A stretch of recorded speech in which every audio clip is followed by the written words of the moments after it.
Welcome back to another video. Today we will be talking about the O'Connor State murder that occurred in 1985 that was discovered and reviewed upon in the late 19th century by Zahraa Vidhi Mack and Mac Montaluni, who used to work together as journalists under the journalism faculty in France named Le Monde. In the year of 1985, the city of Paris was shaken by the devastating news of the great businessman Michael O'Connor. He was once considered a great father to his children on the outside, but that was nothing but a glimpse of his life, and the truth lies deep within the walls of his home. The family was considered among the richest families in the country, with a publishing house dating back to 1945. The family earned the name, fame, and riches unlike anyone else in the city, with their marvelous donations and their upholstery reputation. It was Christmas Eve of 1985. The city was covered in snow and splendid with lights and marvelous colors of the festival. The O'Connors had all gathered up in their heritage mansion in Paris. This event was hosted by the one and only Michael O'Connor with the intentions of having a family gathering without knowing it would be his very last. The holiday air was infested by cruel intentions from one of the family members, eyeing themselves towards the money and fame of Michael O'Connor. However, as the family was enjoying the party downstairs in the grand hallway with live music and the most expensive wine, it wasn't until midnight when youngest daughter Taylor O'Connor busted into an excruciating cry for help. The whole family ran up the grand butterfly stairs leading to the study at the end of the hallway, leaving William behind struggling in his wheelchair. The sight that everyone witnessed that night was traumatizing.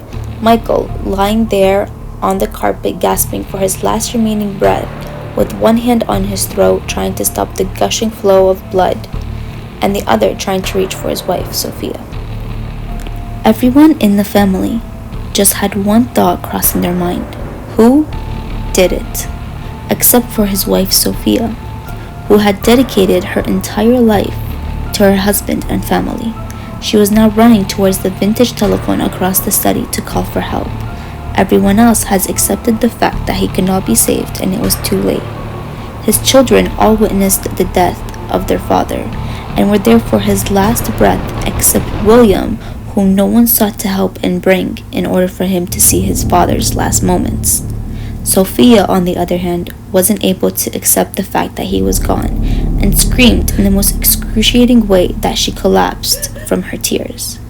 It was her 35 years of marriage, her first love, and he died in her arms. Michael O'Connor was a simple man, with a vintage and classic taste. His golden framed glasses could not overshadow the courage and wisdom he carried in his eyes. He would walk with a strong stature and a compassionate smile. His stories of kindness would usually make headlines, but above all the success as a businessman. He was a great husband and an amazing father to his children, or so we thought. His 4 children, whom we thought he had the best relationship with, turned out to be the people he was most afraid of. The truth lies deep within his home, and Michael's life outside of it was all based off a lie. More than a father, he was just like any other self-built, hard-working man. He wanted his children to follow the path of creating an independent success, and he was most concerned about his son William, especially after losing his legs in a horrible incident.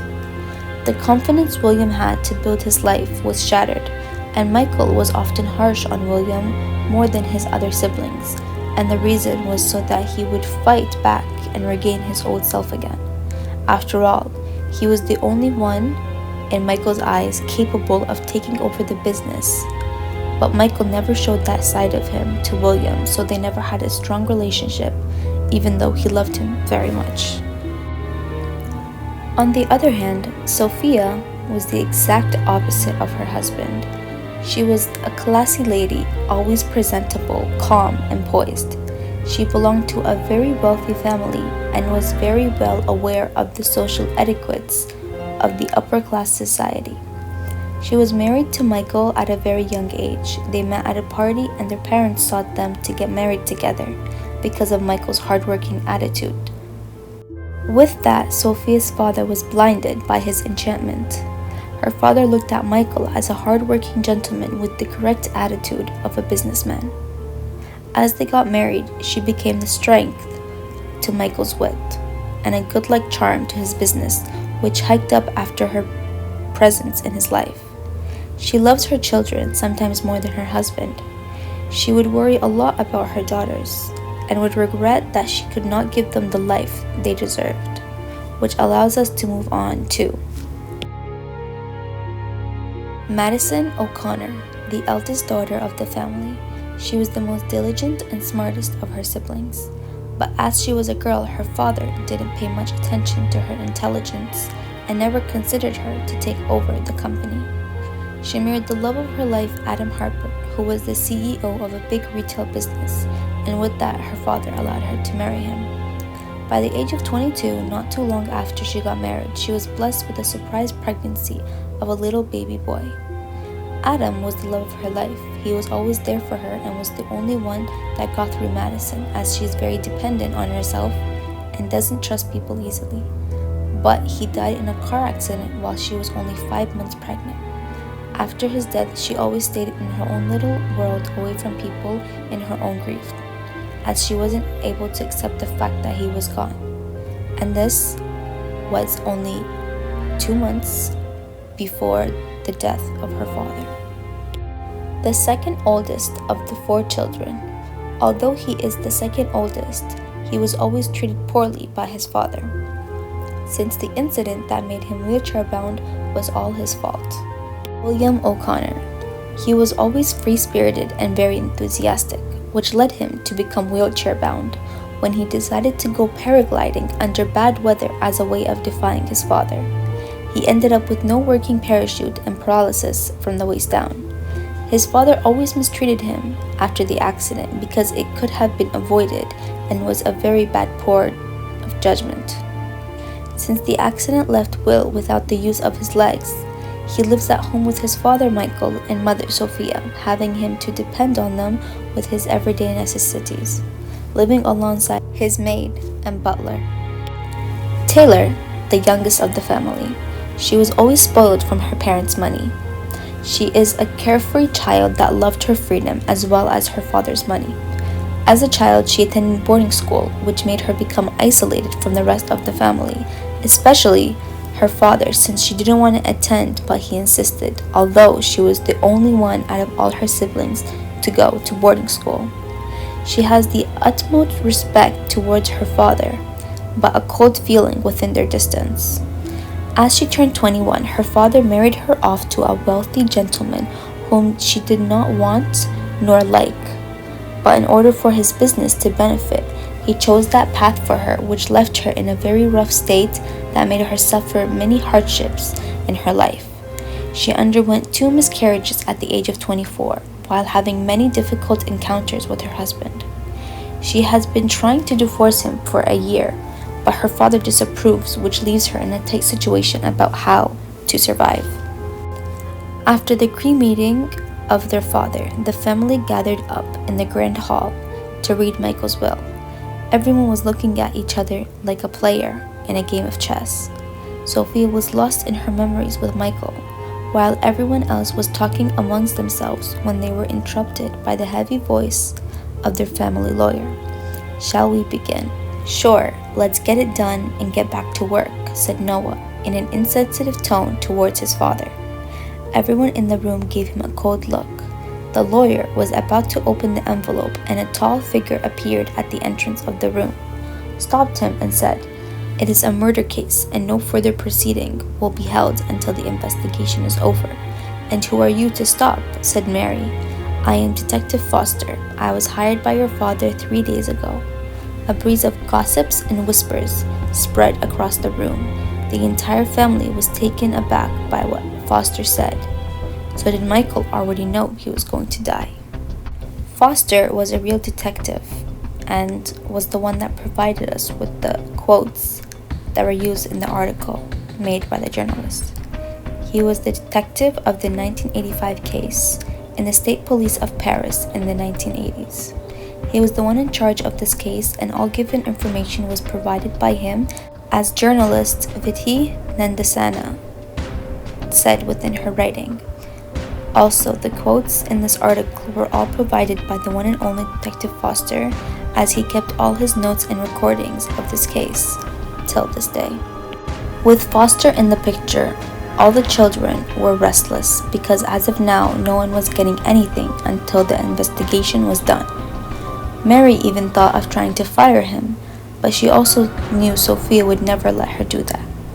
Foster, on the other hand, was investigating upstairs, smelling out the smallest clues.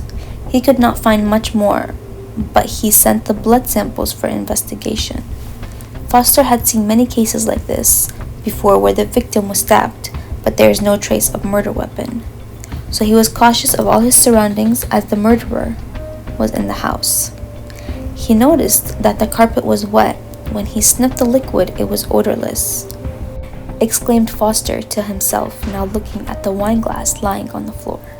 Foster heard a sound downstairs and caught Mary yelling at her maid, Monida, for dropping the glass of water. Foster interrupted the yelling and said, "I have a couple questions for your maid. Can you please excuse us?" Foster asked Monida, while she was wearing her uniform, "How long have you been working here?" She responded, 30 years. "So you know the family very well. Why don't you tell me about Michael and how he is with his family?" The maid said with tears in her eyes, "He was a gentleman and this should never have happened to him. He loved his family very much, but they had some bad blood between them." In her statement, it was stated that 5 days before the murder, Taylor, his youngest daughter, came home for her usual visits, and she was talking to her father in his study. Monida said that she went inside to give them water, while they suddenly stopped their conversation. When she entered about half an hour after, she heard some yelling and shouting, and someone threw something on the floor. She said, "I ran to check if everything was okay, and I saw Taylor storm out the room, saying, 'I wish you were dead.'" Foster now had a murder suspect to investigate, a daughter willingly able to kill her own father, even though it is a very importable way to end their relationship.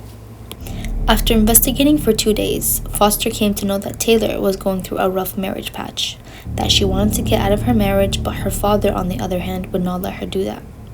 Her father knew she wouldn't be able to survive on her own without her husband, and would fall into a very dark hole if she ever gave up on her marriage, which was why he was always so against her leaving her husband, but he never told her that. While investigating other party guests, Foster came to know that Taylor was drinking outside in the foyer on the day of the party as well, which now seems like Taylor is rising high on the suspect list. Later that day, Foster was on his way to investigate Sophia when he heard Noah and Mary talking inside the room. Noah was in line for his father's business, but after a bad marriage to a gold digger, he became more obsessed with money, and his wife was his encouraging point. He was the eldest son of the family and started his own business with help from his father. At first, the business went well, but since Noah did not focus on it too much, he just let it slip away from his hands. He started becoming more obsessed with money as his business went through a rough patch, and instead of worrying and dealing with it, he just gave up and just started using his father's money. And instead, Michael changed his mind about giving Noah any bit of responsibility regarding him taking over his business. And as the years go by, Noah becomes more and more undignified with the use of money. And as Michael was fed up with everything, he decided not to give him any more money to allow him to become more dependent on himself. As Foster was listening to Mary and Noah talk in the room, Mary replied, "We need the money. Anyways, he deserved to die for his deed. Why are you feeling guilty now? Why don't you just finish what you started?" Noah then replied, "He was my father, what do you expect?" Mary said, "Shh, someone is outside." This is when Foster realized that this was just a big game in the life of the higher class, and someone is about to lose. After gathering more information, he decided to put Mary and Noah on the suspect list, but more so Mary, as she doesn't seem to want anything else but money. As of now, Foster was very confused. All his suspects for murder were already investigated by him, and the story was leading up to nowhere.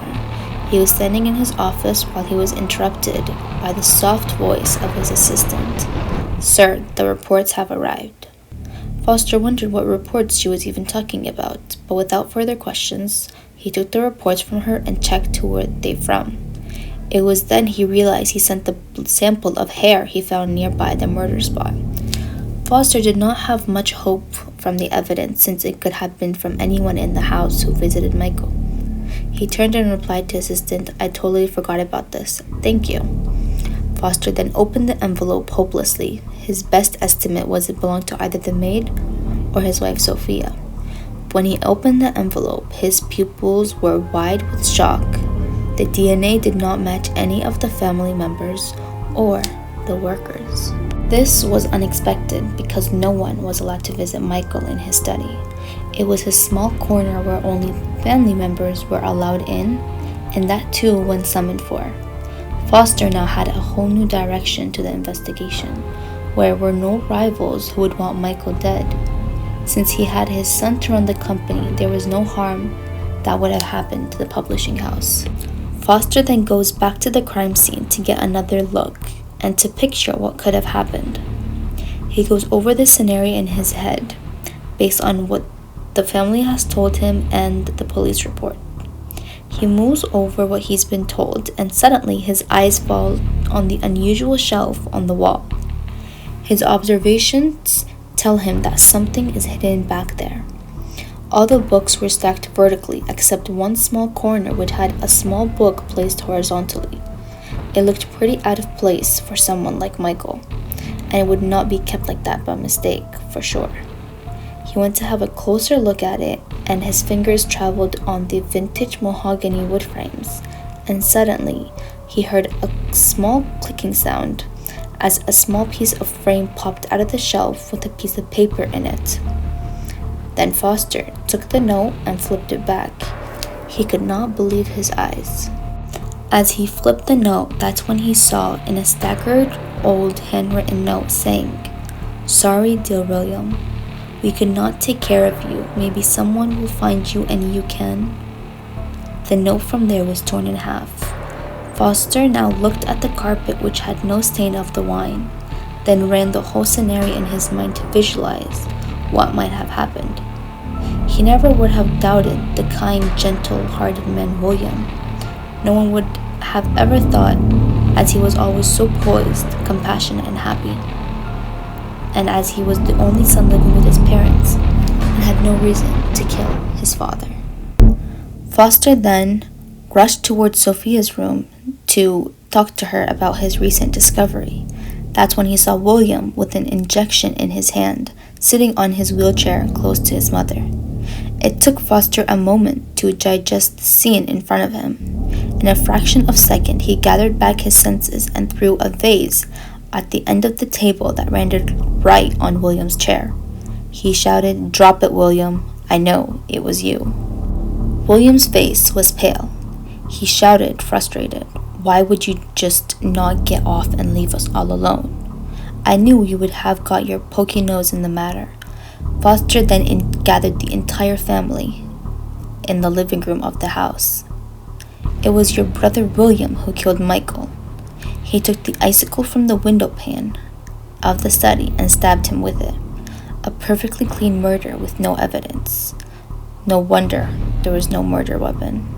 He tried to kill Sophia then with the drug to give her cardiac arrest, for she was the only key to solve this mystery and the only living witness who knew that he was the adopted son." At that moment, everyone in the room went silent. They had their jaws dropped to the floor, as no one knew about this. Sophia and Michael were hiding this from everybody because they did not want anyone to oppose of William as the new CEO of the publishing house. Foster asked William, I solved the puzzle of the murder, but I still do not understand why you did it. William then said with tears in his eyes, Because he hated me. He never showed me any sympathy since I lost my legs. He was always on top of my head, even though I had proved myself more than once that I am capable to take over the company. And as of that, nothing was ever good enough for him. Sophia then looked at her son with now painful eyes. That was because he loved you, my dear. He loved you so much, and he wanted to give you the entire company. He wanted you to be strong enough to stand against all the people who might question your position. He loved you more than his own blood. When the will of Michael O'Connor was disclosed by Foster himself, it was stated that he had given a major funding to the NGOs and orphanages, as well as his house was in the name of his wife Sophia. All his children had 5% of his shares towards the publishing company, except William, who now was the major shareholder of the company. Sophia then decided to give the rest of the company for donation, since in 1985 William was charged with murder. But because of his psychological mental state that he was in, he was assigned to a mental facility in France where he got necessary treatments and therapy. He showed so much regret towards the killing of his father, so he was assigned to a straight prison where he was served under the category of first-degree murder for 16 years with the possible chance of parole. This news was the talk of the century, with William being behind bars and the O'Connor family dealing with the devastating loss of their father and murderer son. That is all for you today. Thank you for tuning in at the Braveheart radio station. For more criminology and stories, stay tuned every Thursday at 9 a.m. Until then, see you all next time.